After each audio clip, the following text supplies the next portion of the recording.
Boa tarde, meus irmãos. Estamos aqui na nossa segunda videoaula e hoje estudando sobre o livro O Evangelho de Lucas. Lucas, o médico amado. Ele tem uma característica específica, primeiro porque Lucas, segundo Jerônimo, ele era nascido em Antioquia da Síria, portanto ele era gentil, e o torna também o primeiro escritor sagrado das Escrituras, uma pessoa não judia, não era judeu, o que o torna distintivo dos demais autores, Ele é considerado também o primeiro apologista da igreja e o primeiro historiador da igreja, dado que ele coleciona dados e ele organiza essas informações com certa cronologia, e nós vimos que com relação às fontes de Lucas, o próprio livro está dizendo, lá no versículo, está dizendo que ele colheu essa informação dos que presenciaram desde o princípio e foram ministros da palavra. Isso deixa claro, então, que, de acordo com o próprio Lucas, as fontes são altamente fidedignas, ou seja, pessoas que conviveram com Jesus, tiveram um relacionamento com Jesus, ainda estavam vivos, e acrescido a essas pessoas nós temos o apóstolo Paulo, de quem ele era amigo e companheiro das suas jornadas missionárias, João Marcos, que também era amigo de Lucas. Então, além dessas informações que ele colheu, além de Paulo e além de Marcos, as demais pessoas que conviveram com Jesus, o que torna o livro rico e de absoluta confiança. Nós temos aqui algumas características específicas do livro de Lucas. Primeiro, Lucas ele remonta detalhes, tanto sobre a vida de Jesus, como sobre João Batista. Ele é o único que dá alguma luz sobre as circunstâncias e o ambiente do nascimento de João Batista, o início do seu ministério, e também mais algumas informações que nos outros evangelhos não tem acerca da circunstância do nascimento de Jesus. Ele tem principalmente o anúncio dos pastores, ele tem, quando Jesus foi a ser apresentado, ele conta incidentes com relação a Simeão e a Ana, que estavam no templo, também ali quando da apresentação de Jesus. Esse livro de Lucas é o que me apresenta a história mais completa sobre a vida de Jesus, com maior número de detalhes, e as referências a Cristo no Evangelho segundo Lucas corresponde quase que exatamente ao mesmo tipo de referência, de ênfase que Paulo também dá nas suas epístolas, o que demonstra aí a sintonia que havia entre os dois. Ele dá grande ênfase, o Evangelho segundo Lucas dá uma grande ênfase muito especial à atuação da pessoa do Espírito Santo. Vamos aqui ver alguns temas do Evangelho segundo Lucas. Lucas apresenta Cristo como o Filho do Homem. Não podemos esquecer que Lucas está sendo escrito para Teófilo, que era uma pessoa de proeminência. Nós não sabemos exatamente quem seria, mas é uma pessoa de proeminência. O estilo literário de Lucas é muito rico, é muito elogiado, e ele é destinado aos gregos. E os gregos, como se sabe, eles tinham aquela compulsão à busca pelo homem perfeito. E justamente para essa classe de pessoas é apresentado Jesus Cristo, o Filho de Deus, o homem perfeito. Somado a isso, o Salvador do mundo.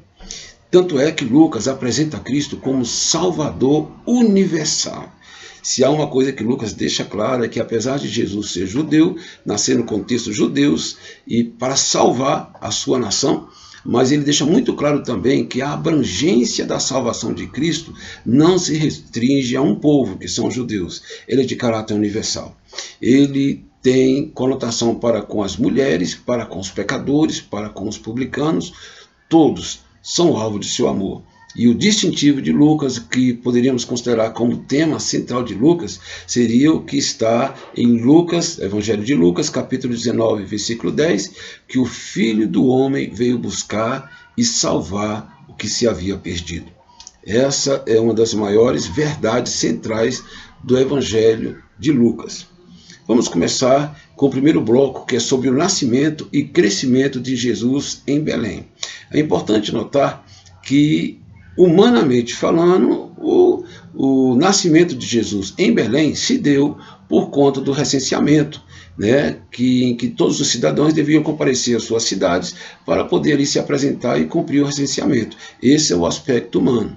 Mas nós sabemos que além desse aspecto, nós temos o aspecto da providência divina. Deus já tinha falado através de Miqueias, uma profecia em Miqueias capítulo 5, versículo 2, a profecia que nos diz: "E tu, Belém Efrata, posto que pequena entre os milhares de Judá, de ti me sairá o que governará em Israel." Então a gente vê que no aspecto humano, a ida, a circunstância que levaram ao nascimento de Jesus em Belém foi o decreto, mas na verdade a gente vê a mão de Deus agindo para que se cumprisse uma profecia de que ele deveria nascer em Belém, que é a mesma cidade que há 1000 anos atrás aproximadamente nasceu o nosso rei Davi. E Jesus, esse nascimento de Jesus está cercado também de alguns aspectos muito importantes. Primeiro, cumprir o ritual da lei. Sua circuncisão, no 8º dia, era para cumprir uma exigência da lei, deixando claro que Jesus está no âmbito e sujeito e obediente à lei, porque, como nós nunca poderíamos cumprir todos os aspectos da lei, Jesus está selando a sua inserção na lei para ser aquele que vai cumprir a lei para um dia nos libertar do jugo da lei. Isso é muito importante. Após 33 dias, ele também foi levado para ser apresentado no templo, conforme o ritual também da lei. Jesus veio para cumprir também as tradições. Foi levado ao templo com 12 anos, a média da maioridade na comunidade judaica era 13 anos. Jesus foi pela primeira vez, pelo menos que se consta, para Jerusalém com seus pais. E lá, com 12 anos, estava ele a travar um embate teológico com os escribas, marcando assim o seu início da sua demonstração do seu poder, da sua divindade, da sua sabedoria diferenciada. Jesus também foi para cumprir o papel de homem de vida exemplar. Isso é muito importante. Primeiro nós vimos para cumprir as exigências da lei, para cumprir as tradições e para cumprir o seu papel de homem de vida exemplar. Desde criança, primeiro que Jesus foi submisso a seus pais. Apesar dele ter ciência, como nós vimos no evento, em que ele comparece que os pais deles o procuram, e quando a mãe dele, depois de alguns dias, o acha em Jerusalém, debatendo com os escribas, Jesus deixou aquela assertiva: "Por que me procuras? Eu estou tratando dos assuntos do meu pai." Então Jesus já tinha plena consciência da sua missão desde a tenridade. E, mesmo assim, o que marca essa característica de Jesus é que ele era obediente. Os seus pais vieram buscá-lo e a Bíblia diz que ele obedientemente seguiu os seus pais. Ele foi submisso a seus pais, ele estava comprometido com a sua responsabilidade também como filho de ser o responsável pela família.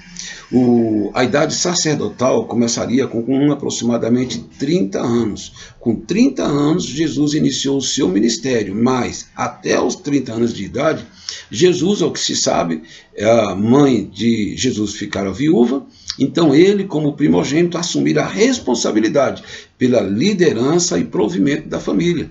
Então Jesus também dá o exemplo de responsabilidade, sendo que ele assumiu esse papel, cumpriu esse papel de responsabilidade até os 30 anos. E isso para nos deixar um grande exemplo. Com isso, ele estava apto para assumir a responsabilidade de conduzir a humanidade para a salvação. Com essa experiência, com o cumprimento do seu papel, ele demonstrava ter experiência e vivência com as coisas sobre as quais ele deveria ensinar. Acontece muito de nós, seres humanos, ensinarmos e coisas que nós não praticamos. Jesus, ele em tudo foi treinado e capacitado. Uma das coisas que a Bíblia diz, em Isaías capítulo 53, ele que era homem de dores, homem experimentado no trabalho. Outra coisa muito importante, essa experiência humana de Jesus foi conviver com os homens, identificando-se com eles para poder compreender e ajudar os homens. A Bíblia diz que em tudo ele foi provado, em tudo ele foi tentado. Então há uma identificação muito grande de Jesus com a história da humanidade, em suas dificuldades, em suas fraquezas, em suas fragilidades. Por isso ele é o perfeito sacerdote que pode nos compreender e nos ajudar. Dando continuidade, no Evangelho nós vemos o preparativo para o início do seu ministério. Como nós vimos anteriormente, a idade sacerdotal começava com 30 anos. E Jesus agora, passando para o segundo estágio da sua missão aqui na terra, ele vai partir para o seu ministério. Não sem antes, primeiro, passar para o seu primeiro grande batismo, que seria os 40 dias lá no monte para ser tentado. Nós vimos que antes desse episódio da sua tentação, Jesus cumpriu toda a lei, toda a justiça, sendo batizado por João Batista, e a partir daí a Bíblia diz que o Espírito Santo o levou ao deserto para ser tentado. Durante 40 dias, Jesus foi provado ali naquele monte da tentação, monte da sua provação, onde o inimigo se manifestou e procurou tentá-lo, levando como consideração uma revelação pública que o próprio Deus deu no seu batismo, de que Jesus era o seu Filho amado. Por isso, das 3 grandes tentações que o inimigo vai procurar infringir sobre Jesus, todas elas ele vai colocar esse jargão: se tu és filho de Deus, para que com isso Jesus despertasse ou se usasse da sua natureza divina para cumprir o que o inimigo estava desafiando. Mas Jesus continuou não agora só como filho de Deus, porque em Filipenses diz que ele, sendo Deus, se esvaziou, tomando a forma humana. Então Jesus ficou na sua qualidade humana, 40 dias dependendo de Deus e não se curvou às tentações de Satanás. Sabemos que nesses 40 dias a Bíblia diz que os anjos o serviam, mas não serviam de alimentação, serviam de algum outro aspecto, mas a alimentação Jesus se absteve durante aqueles 40 dias, e assim como Moisés ficou 40 dias sobre o monte, debaixo do poder de Deus, que humanamente é impossível que isso qualquer homem consiga, Jesus ficou esses 40 dias. E ao encerrar esse quadro da tentação dos seus 40 dias, Jesus venceu a tentação. E cumpre a gente deixar essa informação muito importante, esse pensamento. Adão, ele foi tentado num ambiente de absoluto conforto, não havia dificuldades, estava no paraíso e ali ele foi derrotado. Jesus, ele foi tentado 40 dias num ambiente de deserto, sem nenhum suporte, cercado de feras. Só o Senhor estava ali com ele e Jesus venceu. Depois da sua vitória sobre as tentações, a Bíblia diz que ele chega agora, que ele desce para a Galiléia, vitorioso e cheio do Espírito Santo. Na Galiléia, então, nós vemos o início do ministério de Jesus Cristo. Na Galiléia, a sua fama correu, assim que ele começou o seu ministério de pregação, seu ministério de cura. O sobrenatural acompanhava Jesus. A autoridade espiritual que Jesus tinha também imprimia a Jesus uma coisa muito diferenciada de qualquer líder religioso, e isso vai atrair multidões. Na própria Galiléia, Jesus vai ter vários milagres naquela região. Naquela região, Jesus ele se dirigia, como Paulo também acontecia, como os apóstolos, para as sinagogas. As sinagogas tinham um papel muito importante na sociedade judaica, e isso começou ainda lá na diáspora, quando estavam na Babilônia, que eles não tinham templo para adorar. Então construíram-se sinagogas, e ali as sinagogas serviam lugar de ensino, ensino inclusive secular, alfabetização, de adoração. E Jesus, então, essa estrutura da sinagoga que começou na Babilônia, quando o povo de Israel voltou, estava instalado na cultura judaica. Então Jesus se aproveitava então desses locais de encontro, que seria a sinagoga, para fazer as suas ministrações. E na Galiléia, a Bíblia aborda no capítulo 4 de Lucas, um encontro de Jesus na sinagoga com todos os judeus ali, em que é dado a ele a profecia de Isaías, no capítulo 61, em que diz aquela passagem: o Espírito de Deus é sobre mim, que me ungiu para evangelizar os pobres, colocar em liberdade os cativos. Jesus leu essa passagem de Isaías 61 e, ao encerrar essa leitura, Jesus disse: essa profecia se cumpre em mim. Ao fazer esse paralelo e dizer que ele é o cumprimento dessa profecia, o ungido de Deus, Muitos dali daquela região rejeitaram essa manifestação de Jesus e começou a sua rejeição, a tal ponto que eles levaram para um determinado lugar para de lá lançarem, né? E Jesus, com a sua autoridade que ele tinha, e não permitiu que isso acontecesse. Então, na Galileia houve milagres, na Galileia vai ter a primeira revelação de Jesus acerca de quem ele é e a sua missão. Em Cafarnaum, Jesus agora está na casa de Pedro. E na casa de Pedro, nós vemos ali que vai acontecer mais um milagre. A sua sogra estava enferma e Jesus ali cura a sua sogra, que imediatamente passa a servir todo mundo. A cura foi uma cura instantânea. E isso nos deixa uma aplicação muito importante. Jesus é pregador de multidões, multidões estão atrás dele. Mas Jesus é um pastor de ovelhas. E ele tem o máximo cuidado e conhece cada ovelha e tem um cuidado com cada um em especial. Deixa claro que Jesus não se deixa atrair por multidões. Uma pessoa para ele é importante. E ele vai tratar com a mesma ênfase, com o mesmo cuidado com que ele trataria uma multidão. Cristo está sempre disposto a servir. Jesus não tinha preocupação em demonstrar o seu poder para multidões. Ao final desse dia, nós vamos ver lá no texto bíblico que muitas pessoas vieram para Jesus e foram curados das suas mazelas, das suas enfermidades também. E no capítulo 12 nós temos o episódio da escolha dos 12 discípulos. E isso ocorre depois de uma noite de oração. Todos os nomes pelos quais Jesus vai citar dos 12 apóstolos são pessoas fruto de oração da direção de Deus. E ali vai ter a primeira comissão em que Jesus vai dar uma autoridade espiritual para eles e delega para eles a competência para pregar o reino de Deus. A missão desses 12, nessa sua primeira missão, é pregar, curar e expulsar demônios. E nós vamos ver logo depois mais um milagre de Jesus, esse já diferenciado, é a ressurreição do filho da viúva de Naim. Na lição 6, nós temos o caminho de Jesus para Jerusalém. Em Lucas capítulo 9, versículo 51, nós temos a chave desse evangelho, em que Jesus diz: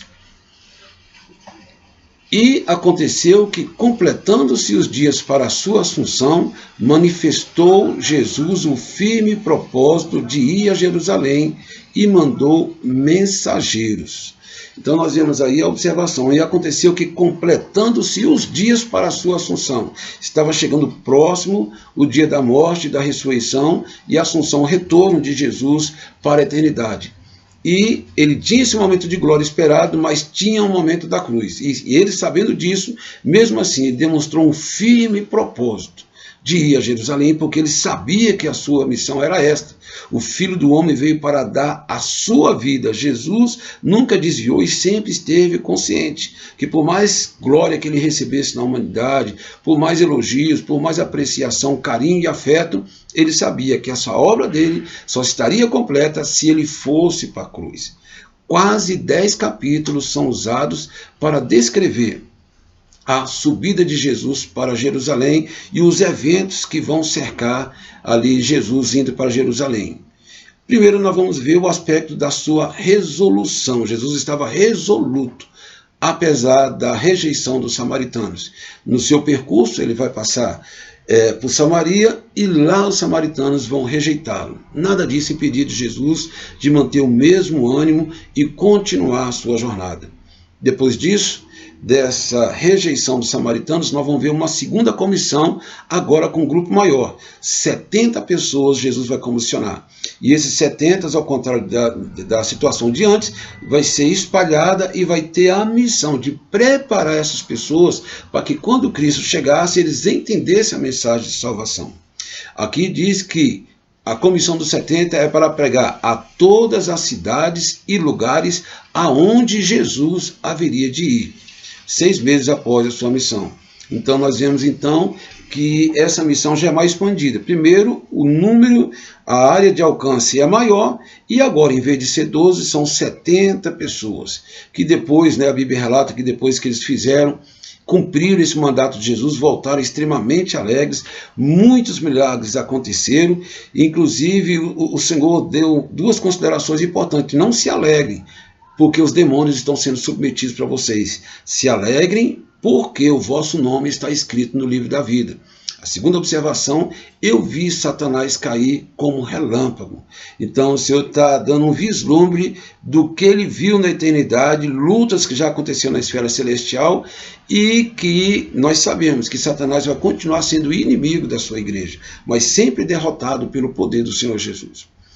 A comissão dos 70 nós vemos, primeiro, o tipo de evangelização, que, segundo a lição, seria para os gentios. A princípio, nós sabemos que a prioridade de Jesus era com os judeus. Ele sempre deixou claro: eu vim para buscar as ovelhas perdidas da casa de Israel. Então, nessa comissão, está assim abordando um tipo de evangelização para os gentios, ou seja, assim como os discípulos vão à frente de Jesus e convocar a todos para dar atenção à mensagem que Jesus haveria de pregar, ou seja, chamar a atenção para Cristo, daquele conjunto de cidades, assim também já era um tipo de uma futura missão que a igreja teria, de se espalhar pelo mundo também para pregar a mensagem de salvação.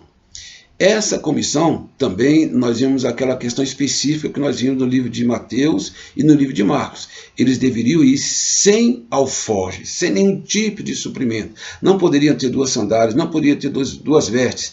É uma experiência que para Jesus era muito importante que eles passassem, uma experiência da provisão de Deus. O Deus que manda é o Deus que provê. Essa comissão também tem um aspecto da urgência. A ninguém saudeis pelo caminho. Tinha urgência porque Jesus sabia que estava se abreviando os dias. E nós sabemos como era o ritual de cumprimento, era tudo muito demorado, então Jesus queria um senso de urgência. A ninguém saudeis pelo caminho. O propósito dessa comissão era curar os enfermos e anunciar a chegada do reino de Deus. Outra coisa, nós já vimos aí, como já vimos atrás, que diante dessa comissão, ou após essa comissão, que foi de grande sucesso, eles voltaram com muita alegria. No capítulo 11 e 12, nós vamos ter uma série de discursos, parábolas e ensinos de Jesus. E nós vamos ver que no decorrer desses ensinos, nós vamos ter debates, nós vamos ver já os seus inimigos, que são as autoridades religiosas, os escribas e fariseus e saduceus também, começarem a confrontar Jesus. E Jesus, nos seus ensinos, uma coisa ele vai destacar: acautelai-vos primeiramente do fermento dos fariseus, que é a hipocrisia. Jesus deixa muito claro que um seguidor dele não pode ser carregado desse sentimento da hipocrisia, de se aproveitar, de querer demonstrar uma coisa que não é, falta de transformação. E é uma coisa, e Jesus colocou isso como prioridade: acautelai-vos primeiramente. O seguidor de Cristo deve ser desprovido de qualquer sentimento de falsa religiosidade. Jesus denuncia não só os pecados dos fariseus, mas ele deixa claro também e profetiza sobre as calamidades prestes a caírem sobre aquela geração, porque ainda que os fariseus tivessem seus erros, mas a comunidade, de uma certa forma, se identificava com a natureza, dureza de coração e incredulidade dos fariseus. Então o Senhor já falaria sobre o iminente juízo que viria sobre aquela geração. Jesus, ele lança um suspiro, um lamento e fala que eu vim para lançar fogo sobre a terra. E o que mais quero se esse fogo já está aceso? É muito importante essa observação de Jesus. Eu vim para lançar fogo sobre a terra, mas esse fogo já está aceso. Nós vemos aí que esse fogo que Jesus está falando, na verdade, é o batismo com o Espírito Santo, que João já profetizara, que o Senhor batizaria com o Espírito Santo e com fogo. Esse batismo, em cumprimento ao que está em Ezequiel capítulo 36, fala da situação e da circunstância em que Deus tiraria dos homens o coração de pedra, colocaria neles o coração de carne, colocaria neles o Espírito neles. E aí eles iam obedecer os seus mandamentos. O batismo que Jesus queria dar seria esse selo do poder de Deus. que faria com que os homens fossem santos, santificados e andassem, né, sob o poder de Deus em obediência ao Senhor. Era esse batismo que o Senhor queria batizar os seres humanos. Mas quando ele chegou, ele viu um outro fogo. O fogo da contenda, o fogo da incredulidade, o fogo da divisão, tantos fogo estranho que o Senhor nunca teve prazer. Vamos ver agora as parábolas de Jesus. Nós vamos encontrar no livro de Lucas 32 parábolas. Como são muitas, nós vamos dar só o título da parábola e a que ela se destina, tá certo?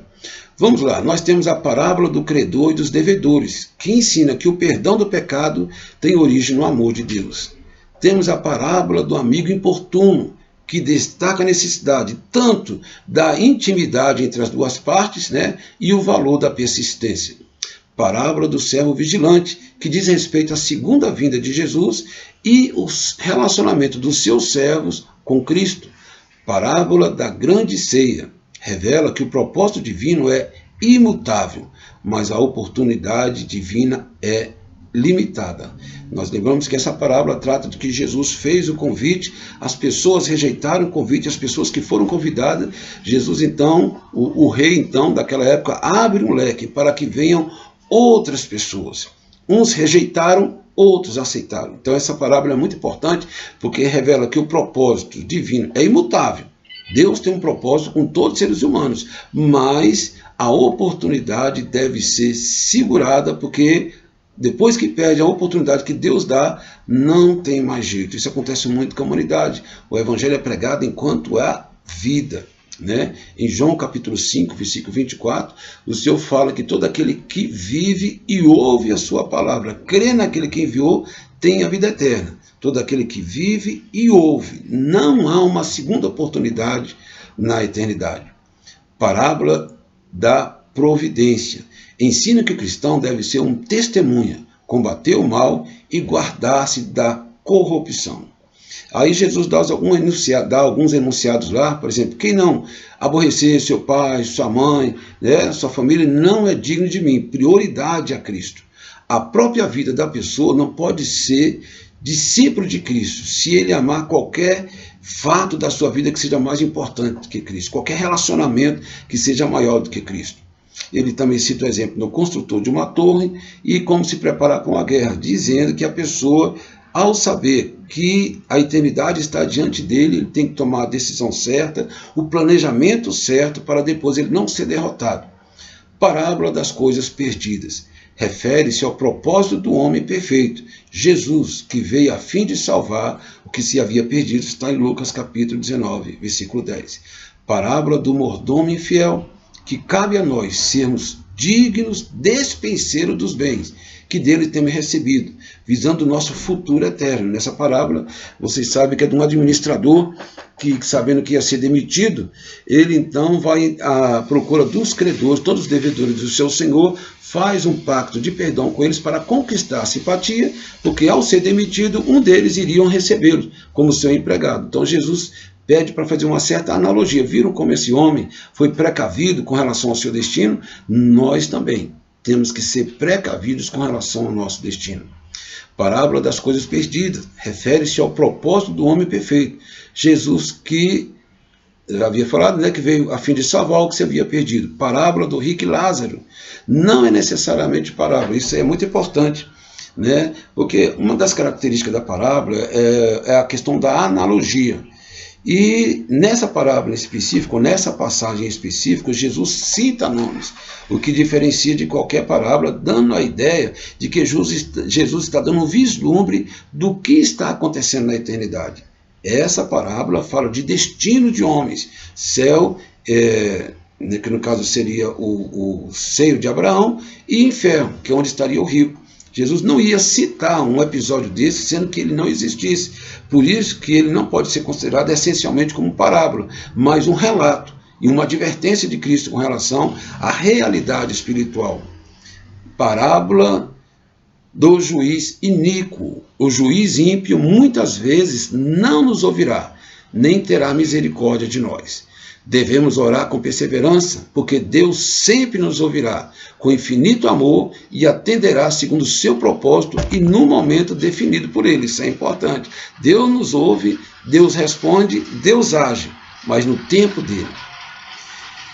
Parábola do fariseu e do publicano.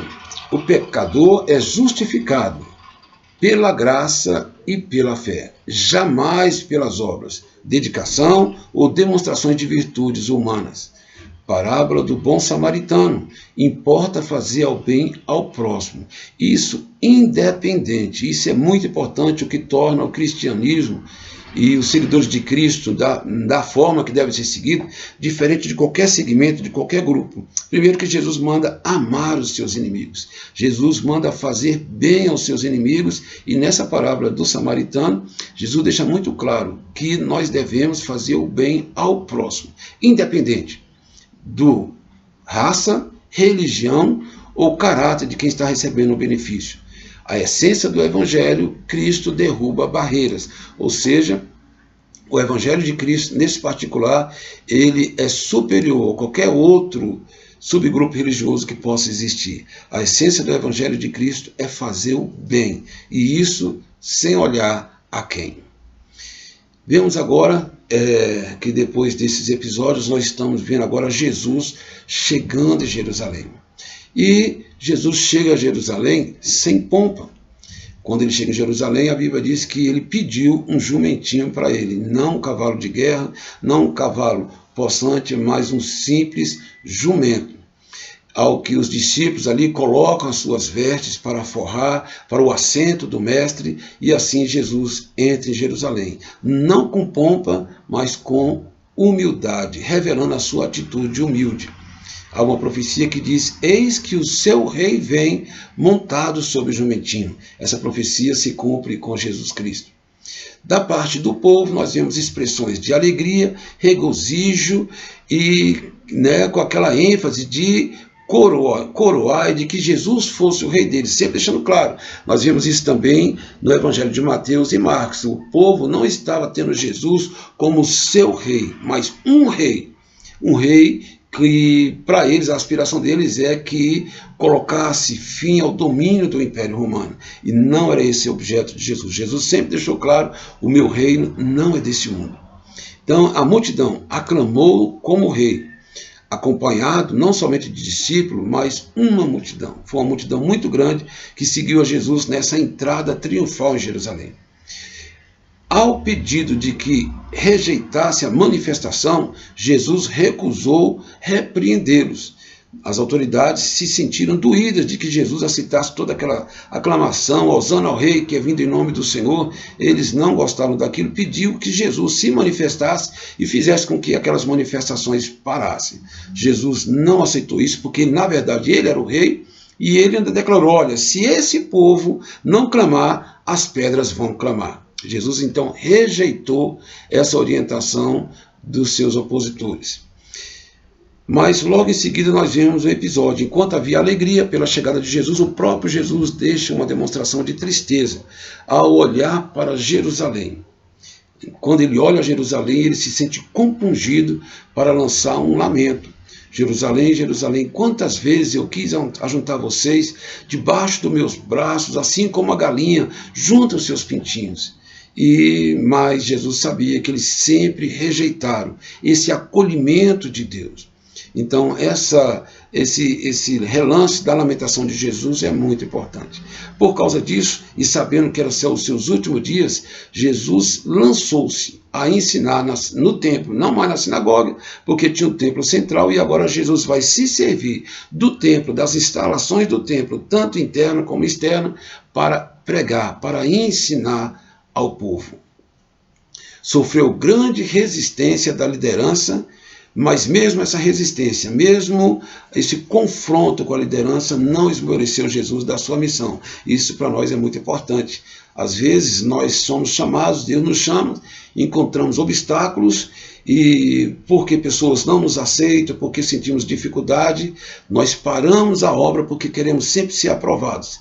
Jesus, ele tinha clareza da sua missão, sabia do tempo que ele tinha e independente se alguns rejeitassem a preocupação dele, alguém pode aceitar. E Jesus continuava o seu trabalho. Isso para nós é muito importante, que nada pode parar o propósito de Deus na nossa vida. Não é rejeição, não é o fato da incompreensão de pessoas que nos pode parar naquilo que Deus tem para nós, sabendo que o nosso tempo também a qualquer momento é chegado. Por isso convém darmos prioridade ao que Deus tem a fazer através da nossa vida, né? Sofreu grande resistência da liderança e não se esmoreceu, e muitas vezes nas afrontas, nas armadilhas que eles pregavam contra ele, Jesus fazia com que eles caíssem em contradição, descrédito e vergonha. Por fim, recomendou fugir das práticas dos escribas. Assim como ele já tinha dado essa orientação lá atrás, Jesus reitera novamente para a sociedade. Jesus está desmascarando o caráter desses homens na frente do povo, né? Dizendo que conhece as suas motivações. Olha, fujam do fermento dos fariseus, que é a hipocrisia. Eles gostam das suas vestes talares, gostam de que sejam, né, saudados na praça, gostam de ser o centro das atenções e que as pessoas o admirem como religioso, mas o Senhor vê que no seu coração há muita morte, há muito sentimento maligno. Por isso Jesus trouxe às claras o que passava no coração daqueles homens e a condenação de Deus para com eles. Depois desses episódios, nós vamos ver então que Jesus, marchando agora para os seus últimos dias, vai, no capítulo 22 de Lucas, vai ter o encontro da sua última Santa Ceia. Naquele episódio, mais um momento triste, é quando Jesus revela acerca do seu traidor, Judas, aquele que haveria de trair. Ali foi colocado, mas os demais discípulos não entenderam. Judas entendeu que o Senhor deixou claro que o conhecia e o que ele haveria de fazer traindo a Jesus Cristo. Naquele episódio nós vamos ter também, logo depois daquele momento da ceia, depois que eles saem, agora vão para o Monte das Oliveiras, e nós vamos ver a última oração com seus discípulos. Não todos dos 12, né? Um já tinha saído, que era Judas, e Jesus vai destacar 3, Pedro, Tiago e João, para a sua última oração, a sua oração em que ali Jesus vai demonstrar a profunda dor e agonia que ele estaria sentindo. As agruras da morte, as agruras do pecado, dos pecados da humanidade já estavam sendo sentidas por Jesus, a tal ponto que ele soa gotas de sangue. Na última oração, ele está em profunda agonia diante das eminentes dores da sua cruz, que ele haveria de carregar. E ali, dentro desse contexto também de tentação, para que ele renunciasse à cruz, ele deixa claro que ele não pode abrir mão da sua missão. Para isso eu vim. Então esse cálice deveria ser tomado e Jesus, a despeito de toda a dificuldade que cercaria o cumprimento dessa sua última etapa da sua missão, estava disposto a cumprir morte de cruz. Crucificação, morte e ressurreição de Cristo. Jesus foi levado pelo Sinédrio, né, onde testificou seu Cristo. Após ele ter sido levado primeiro para o Sinédrio, para ser ali entrevistado, questionado, Jesus deixou claro que a sua missão, que ele era o Cristo, o Filho de Deus. Por causa disso, o Sinédrio então já tinha determinado a sua morte, já estava previsto, eles já tinham condenado Jesus, eles queriam agora ter os argumentos para essa condenação. Um dos argumentos vai ser esse de Jesus declarar realmente quem ele era, o que os fez levarem para o procurador naquela mesma noite. O certo é que fosse para o outro dia, para um período de averiguação, de confirmação de dados, mas eles quebraram o protocolo legal, e naquela mesma noite Jesus já foi julgado, sentenciado por eles e levado depois para a condenação por Pilatos, sabendo que os judeus não tinham mais sua nação independente. Então, se antes da dominação romana, era permitido que uma pessoa fosse morta dentro de um julgamento religioso, era facultativo, Israel era dono de si, já no contexto do Império Romano, os judeus não poderiam matar ninguém. Eles julgavam, levavam a causa para o procurador, e o procurador dava o veredito se deveria matar ou não aquela pessoa. E eles já levaram para que Jesus fosse morto, crucificado. E ali todos já sabem do episódio em que Pilatos analisa Jesus, questiona Jesus e não vê motivo para a sua condenação. Também tem o caso de Herodes, que também é levado, os dois são inimigos e por causa de Cristo se tornam amigos. E os dois então entregam Jesus às mãos dos judeus. Pilatos lava a mão dizendo, olha, eu sei que esse homem não tem nada que mereça isso, mas é isso que vocês querem? Então ele lavou a mão, deixando claro, olha, eu não tenho nada a ver com a morte desse homem, querendo fugir da sua responsabilidade pessoal, mas para com Deus não tem como negar. Ele era culpado da morte de Jesus. E nós vemos então que depois dessa determinação da sua crucificação, ele foi levado para execução de pena. E Pilatos tinha consciência da sua inocência, como já falamos atrás, né? E quais eram as principais acusações que Jesus levava? Primeiro, pervertia o povo com seus ensinos. Segundo, proibia o povo de dar tributo a César, uma falsa acusação, Jesus nunca fez isso. Dizia-se rei dos judeus, e Jesus, na verdade, era o rei dos judeus. Acusaram Jesus de ser malfeitor, e acusaram Jesus de blasfêmia, porque Jesus se dizia filho de Deus. Mesmo na crucificação, Jesus demonstra o seu caráter e isso deve carregar e motivar todos os crentes. Mesmo na crucificação de Jesus, mesmo ali, ele sendo visto, contemplado, escarnecido, zombado, amaldiçoado por uma turba, né, ali oprimida, uma turba muito má, a Bíblia diz que Jesus, olhando para eles, fez uma oração: Pai, perdoa-lhes porque não sabem o que fazem. Essa motivação deve carregar o sentimento do cristão diante também de todos que são seus inimigos. É terminantemente proibido na palavra de Deus um crente amaldiçoar, fazer uma oração de derrota e destruição dos seus inimigos. Abençoai os que vos perseguem, orai pelos vossos inimigos. Jesus então foi crucificado, morto, cumpriu a sua missão, e ali vimos então que até com relação à circunstância do seu sepultamento, houve profecia também. Lá nós temos uma profecia que está em Isaías capítulo 53, versículo 8 e 9, que diz: por juízo opressor foi arrebatado, designaram-lhe a sepultura com os perversos, mas com o rico esteve na sua morte. Então era para Jesus ser enterrado como qualquer malfeitor na cruz, mas não. A Bíblia diz que o Senhor levantou a José de Arimateia, que apelou e conseguiu com que o corpo de Jesus fosse depositado na sepultura que ele tinha escavado na rocha. Continuando, nós vemos então que no terceiro dia, como Jesus profetizou, nós vemos agora o zelo dos seus seguidores, principalmente das mulheres. Lucas dá uma ênfase muito especial, já que o ministério de Jesus é universal, abrange todos os segmentos, ele dá uma abordagem muito particular sobre o ministério das mulheres dentro do ministério de Jesus. E ali no terceiro dia, essas mulheres dirigiram-se ao sepulcro para fazer a unção, para ungir Jesus, ungir o seu corpo. Claro que essa preparação, por mais inocente que fosse, deixa claro que elas também, e os discípulos não entenderam a mensagem de ressurreição de Cristo.